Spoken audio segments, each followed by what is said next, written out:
মা, এই দেখো, এটা রুমিতা। এই যে রুমিতা, দেখো, এটাই আমাদের ঘর। এখানে গরমকালে গরম লাগে, আবার বর্ষাকালে ঘরের ভিতরে দিব্যি বৃষ্টি হয়। ঘরের চাল ফুটো তো, তাই আকাশের সাথে আমাদের সরাসরি দেখা হয়। বর্ষার রাতে আমাদের ঘরে বাজনা বাজি, টুপ টুপ টুপ গান শুনি, ঘুমও হয়। শহরের লোক পয়সা দিয়ে বাজনা শুনি, আর আমরা বিনা পয়সায়। তা তুমি কে গো? আমি রওশন, এই বাড়ির সবচেয়ে ছোট, কিন্তু বুদ্ধিতে সবচেয়ে বড়। এই ছোড়া, তুই চুপ কর তো। আসো মা, আসো, বসো, তোমাকে একটু চা করে দিই, খাও। না না চাচি, আজকে আর কিছু খাবো না, আপনাদের বাড়িটা একটু দেখতে এসেছি। আচ্ছা চাচি, আপনাদের রান্নাঘরটা কোন দিকে? রান্নাঘর? রান্নাঘর? রান্নাঘর আবার কোথায় আলাদা রুমিতা? এই উনুনটা দেখছো, এটাই আমাদের রান্নাঘর। গ্যাস উনুন নেই, মাটির উনুনে খড় গুজে রান্না চাপাই। ধোয়ায় চোখ জ্বালা করে মার, তবু পেট তো চালাতে হবে। কি করব বলো, গরিবের আবার বাস বিচার কি? যা আছে তাতেই দিন কেটে যায়। আমি তো সারাদিন পরের খেটে খেটে আসি, এসে রাতে যা জুটে তাই খাই।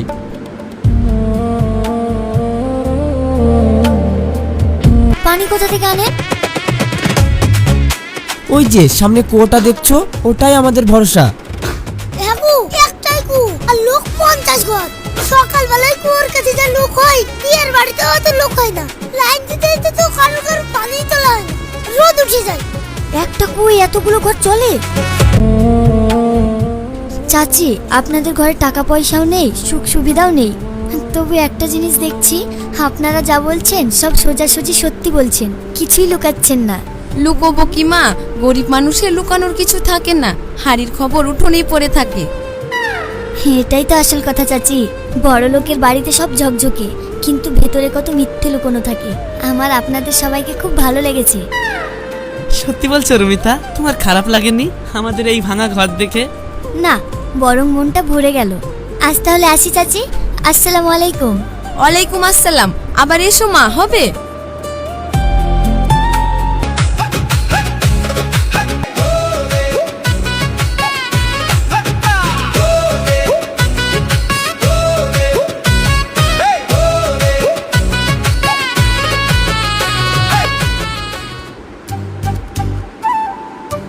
আমাকে মা বললো আজ বাড়িতে মাছ নিয়ে যেতে, চলো ভালো দেখে একটা মিরকি মাছ কিনি। চলো চাচার কাছ থেকেই কিনবো। আরে না না, আব্বুর কাছ থেকে কেন? আব্বুর মাছ তো সকালেই শেষ হয়ে যায়। মাছ কেনার জন্য বাজার যাওয়ার দরকার নেই, এদিক দিয়েই অনেক মাছ বলা যায়। এখানে একটু দাঁড়াও, এখান থেকেই মাছ কিনে নেব। না না, চাচার হাতেই কিনবো, চাচাকে দেখাও হবে আর মাছ কেনাও হবে। চলো তো, দেরি করো না। এই সময় তো আব্বু বাজারে বসেনি, আব্বু তো অফিসে। এই রুমিতা, তুমি একটু দাঁড়াও, আমি একটু সাইড থেকে গিয়ে করে আসি। হ্যাঁ,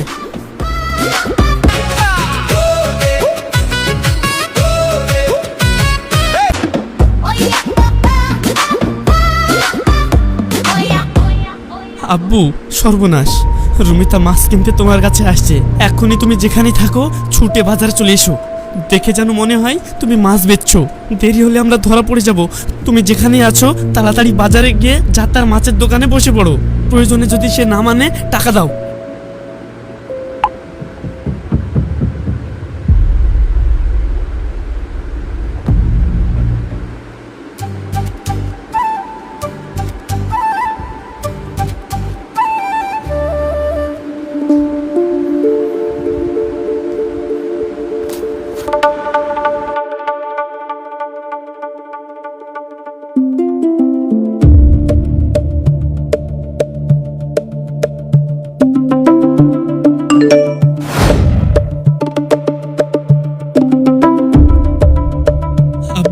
সর্বনাশ, রুমিতা মাছ কিনতে তোমার কাছে আসছে।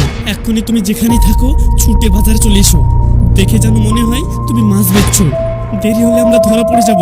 তুমি যেখানেই আছো তাড়াতাড়ি বাজারে গিয়ে যাত্রার মাছের দোকানে বসে পড়ো। প্রয়োজনে যদি সে না মানে টাকা দাও। হাই খোদা, এই ভরা অফিসে বসে আমি এখন মাছওয়ালা হব কি করে? না, ছেলেটা যা বলেছে তাই করতে হবে, না হলে সব প্ল্যান ভেস্তে যাবে।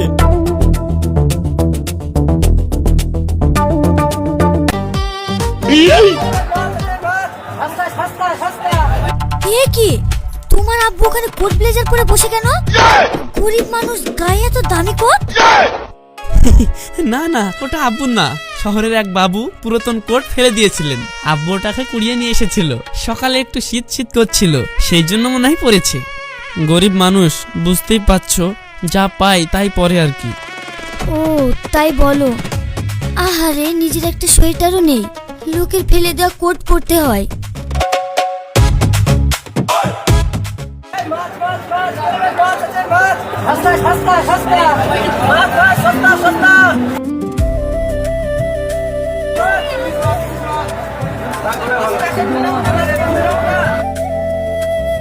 চাচা আসসালামু আলাইকুম, ভালো দেখে একটা মিরকি মাছ দিন তো।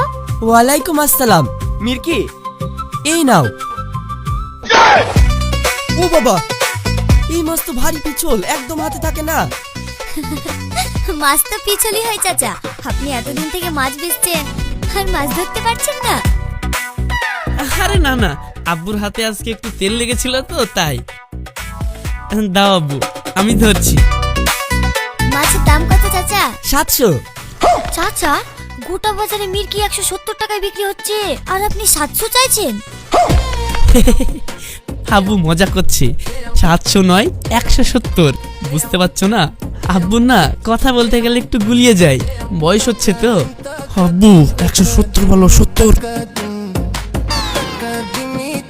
ও হ্যাঁ, 170, একটাই তো দাম। দে মাছটা কেটে দি।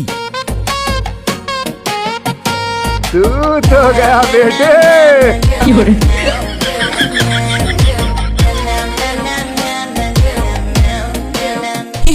বুটিটা একদম ভুতামা, কাটতেই চাইছে না। আব্বু ও কাটতে হবে না, রুমিতা বাড়িতে গিয়ে কেটে নেবে, ওর দিয়ে দাও। চাচা আপনি কিছু মনে করবেন না, আপনি বড় মিষ্টি মানুষ, মাছ বেচতে জানেন না তবুও বসে আছেন। আপনার এই সরলতাটাই আমার ভীষণ ভালো লাগে। এই দুনিয়ায় তো আপনার মতো সহজ সরল মানুষ পাওয়াই যায় না। চলো তাহলে চাচা, আজ আসি, আবার পরে আসবো। তোমার কোনো সেন্স নেই? এই কোট ব্লেজার, মাছালা কোনোদিন কোট ব্লেজার পরে মাছ বেচে? আর একটু হলেই তো আজ ধরা পড়ে যেতাম। আরে তোর মেসেজ পেয়ে অফিস থেকে যা ছুট লাগিয়েছি, জামা বদলানোর সময়টুকুও পাইনি রে বাপু।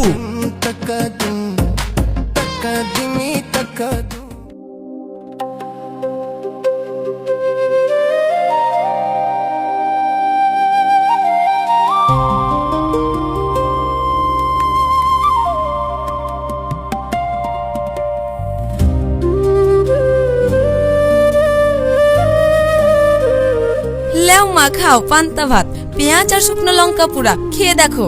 গরিবের ঘরে যা জুটে তাই আমাদেরকে খেতে হয়। আহা, এরকম কথা বলছেন কেন? শহরের এই পাম তেলে ভাজা চাউমিন টাউমিন খাওয়ার থেকে এই পান্তা ভাত ঢের ভালো। নেন চাচি, একসঙ্গে খাওয়া শুরু করি।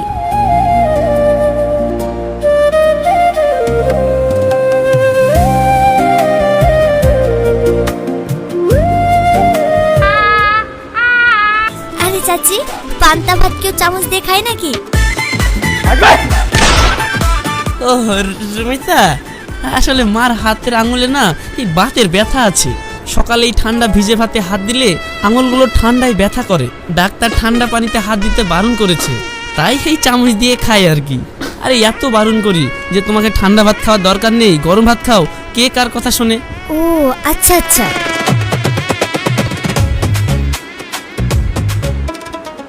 ইস, এই বাসি ভাতে একটু দেশি ঘি আর খাসির মাংস যদি থাকতো। ঘি? চাচা, গরিবের ঘরে ঘি? ওটা তো বড় লোকদের জিনিস। না না, সরষের তেল। আমি বলছিলাম কি, বাসি ভাতের সঙ্গে যদি সরষের তেল থাকতো তাহলে ভালো হতো আর কি। কিন্তু খাসির মাংস বললেন যে? ও, খাসির মাংসের কথা বলছো? তুমি কুটুম মানুষ এসেছো, একটা দিন যদি তোমাকে মাছ মাংস দিতে পারতাম তাহলে কতই না ভালো হতো। আরে না না, কি বলছেন, অসুবিধা নেই।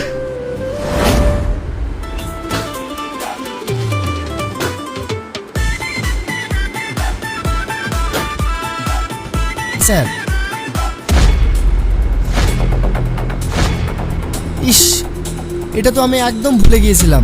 এটা যে একটা ইমার্জেন্সি ফাইল স্যার, এই সইটা না করালে আমাদের কোম্পানিতে অনেক বড় লস হয়ে যাবে স্যার। তাই বাধ্য হয়ে আপনার কাছেই চলে আসতে হলো। তুমি মনে হয় ভুল ঠিকানায় চলে এসেছো। যাও যাও, অন্যদিকে যাও। স্যার, আপনি এখন ভয় করছেন কেন? আপনার হবু বৌমা এখন বাড়িতে আছে নাকি? স্যার, আমি জানি আপনি আমাকে এখানে আসতে বারণ করেছিলেন, কিন্তু ইমার্জেন্সি ফাইল স্যার, কি করব? আশেপাশে তো কাউকে দেখলাম না, আবার আপনার হবু বৌমাও তো বাড়িতে নেই। তাই ভাবলাম চুপি চুপি এসে সইটা করিয়ে নিয়ে যাই, কেউ টেরও পাবে না। আপনারা তার মানে গরিব না? গরিব সে যেখানে আছেন? রুমিতা শোনো, আমার কথাটা একটু শোনো। খবরদার, একদম গায়ে হাত দেবে না। তার মানে এসব মিথ্যে? এই মাছ বেচা, এই পান্তা ভাত, সব সাজানো নাটক আমাকে ঠকানোর জন্য? রুমিতা, আমি তো শুধু আমি বড়লোক দু চোখে দেখতে পারি না, এটা জেনেও আপনি বড়লোক হয়ে গরিব সাজলেন। আর সবচেয়ে বড় কথা, আমি মিথ্যেবাদী মানুষ ঘেন্না করি, সেটা জেনেও এতগুলো দিন আমার চোখে চোখ রেখে মিথ্যে কথা বললেন। একটা নয়, দুটো অন্যায় করলেন আমার সাথে। মা শোনো, রাগ করো না। না চাচি, আপনারাও সবাই এই নাটকে ছিলেন। আমি ভেবেছিলাম আপনারা সৎ, আপনাদের ঘরে মিথ্যে নেই, আর সেই ঘরটাই কিনা গোড়া থেকেই মিথ্যে দিয়ে গড়া। তোমাকে আমি কোনোদিন ক্ষমা করব না, কোনোদিন না। রুমিতা, চলেই যখন যাবা, আমাকে আর একটা কথা বলার সুযোগ দাও। কি বলবে? তুমি যা বলবে সবই তো মিথ্যে। আর একটাও মিথ্যে নয়, আজ শুধু সত্যি বলবো। হ্যাঁ, আমি বড় লোকের ছেলে, টাকা গাড়ি বাড়ি সব আছে। আর এটাও সত্যি, তোমাকে না পাওয়ার ভয়ে আমি এই গোটা নাটকটা সাজিয়েছিলাম। সেটাই তো অন্যায়। ভালোবাসা কি মিথ্যের উপর দাঁড়ায়? না, দাঁড়াই না। সেদিন যখন গরিব সাজতে শুরু করেছিলাম, ভেবেছিলাম শুধু তোমাকে ঠকিয়ে জিতে যাব। কিন্তু জানো রুমিতা, এই কটা দিন গরিব সেজে থেকে আমি যা শিখলাম, সারা জীবন টাকার গদিতে বসে তা শিখিনি। আব্বুকে মাছ বেচতে দেখে বুঝলাম 1 টাকা রোজগার করা কত কঠিন। মাটির উনুনে মাকে চোখ জ্বালিয়ে রাঁধতে দেখে বুঝলাম গরম ভাত এমনি এমনি থালায় আসে না। মাঠের কাজ করার মানুষদেরকে দেখে বুঝেছি, যাদের আমি এতদিন ছোট ভাবতাম তারাই আসল বড়। টাকা মানুষকে বড় করে না রুমিতা, মন বড় হলে তবেই মানুষ বড় হয়। শুধু শুধু একটা কথা বিশ্বাস করো, নাটকটা মিথ্যে ছিল, কিন্তু তোমাকে ভালোবাসাটা এক ফোঁটাও মিথ্যা ছিল না। ওইটুকুই আমার কাছে একমাত্র সত্যি। একটা কথা বলি, তুমি বড় লোক ঘৃণা করো কারণ তারা মন দিয়ে নয়, টাকা দিয়ে মানুষ মাপে। কিন্তু আমার কাকা তো উল্টো, বড় লোক হয়েও গরিব হতে চেয়েছিল, শুধুমাত্র তোমার একটা হ্যাঁ এর জন্য। যে ছেলে ভালোবাসার জন্য নিজের অহংকার মাটিতে নামাতে পারে, সে ছেলেকে ফিরিয়ে দিলে ঠকবে তুমি নিজে। ঠিক আছে, আর একটা সুযোগ দিলাম, কিন্তু এই শেষবার। আর একটাও মিথ্যে কথা না। গরিব না বড় লোক আমি জানি না, আমি শুধু এই বদলে যাও সৎ মানুষটাকে চিনি।